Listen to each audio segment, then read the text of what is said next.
Bienvenue dans Soda, application de gestion pour les cabinets d'avocats. Dans ce tutoriel, nous allons voir comment créer et consulter les tâches du cabinet. Pour créer une tâche, il existe deux manières de procéder. La plus simple et la plus rapide consiste à créer la tâche directement depuis une affaire. Pour cela, rendez-vous dans la vue principale des affaires, identifiez l'affaire qui retient votre attention et ouvrez-la au moyen du lien hypertexte signalé par une loupe. Vous observez qu'il existe un onglet Tâches sur lequel je vais cliquer. Les tâches rattachées à l'affaire s'affichent. Pour ajouter une nouvelle tâche, je clique sur le bouton Ajouter une tâche. Le formulaire de création de la tâche s'ouvre. Vous observez que le nom de l'avocat concerné a été renseigné automatiquement à partir du nom de l'avocat connecté. Quant au nom de l'affaire, il a également été renseigné automatiquement par l'application dès lors que j'ai procédé à la création depuis l'affaire concernée. Il ne me reste qu'à déterminer le type de tâche parmi la liste des items disponibles. En l'occurrence, je vais choisir Vérifier l'évolution de l'affaire. Je vais remplir la date de ma tâche, 26 avril, et je n'ai plus qu'à cliquer sur le bouton Enregistrer. Voilà, ma tâche a été créée. Je peux m'en convaincre en revenant dans mon affaire, je rafraîchis la vue des tâches, et je vois que ma tâche apparaît désormais Vérifier l'évolution de l'affaire. Pour la rouvrir, il me suffit de cliquer sur le lien hypertexte s'y rapportant, signalé par une loupe. Je peux maintenant, si je le souhaite, enrichir ma tâche d'informations supplémentaires. Pour ce faire, je clique sur le bouton Éditer.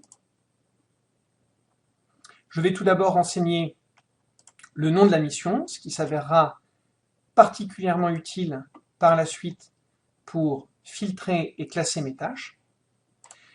Dans la description, je vais indiquer faire le point avec le client sur le délibéré. Je peux éventuellement rajouter un montant d'honoraires projeté pour le travail à fournir. Ici, je vais mettre 200 €. J'enregistre. Comme pour les événements, je peux ajouter un lieu qui sera ensuite géolocalisable au moyen du service Google Maps, et je peux également ajouter des participants. Ici, je vais indiquer tout simplement le nom de mon client, Angus MacGyver. J'enregistre. Et lorsque je rouvrirai ma tâche pour l'exécuter, il me suffira de cliquer sur le lien hypertexte de cette fiche client pour accéder à l'ensemble des coordonnées de ce dernier. Revenons maintenant à la vue des tâches depuis l'affaire pour en comprendre l'affichage. On constate que les tâches accomplies figurent en gris, les tâches en cours figurent en vert, et les tâches dont la date d'échéance est déjà passée à ce jour figurent en rouge, ce sont les tâches en retard.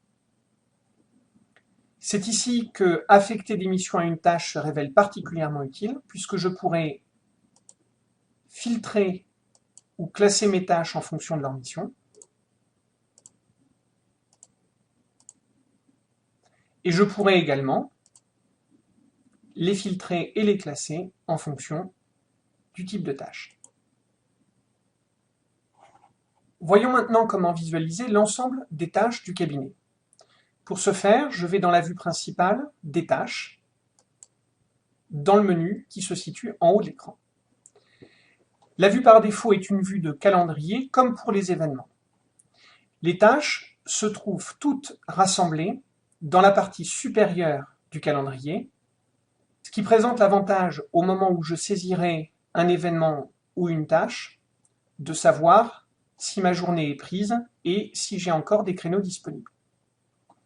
Bien entendu, depuis cette vue, je peux rouvrir n'importe quelle tâche en cliquant sur l'item et la consulter.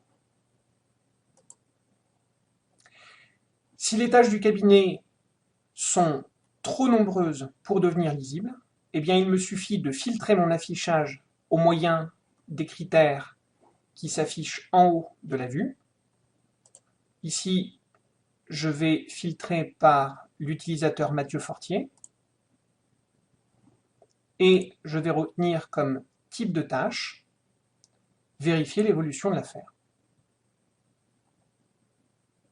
La vue est filtrée.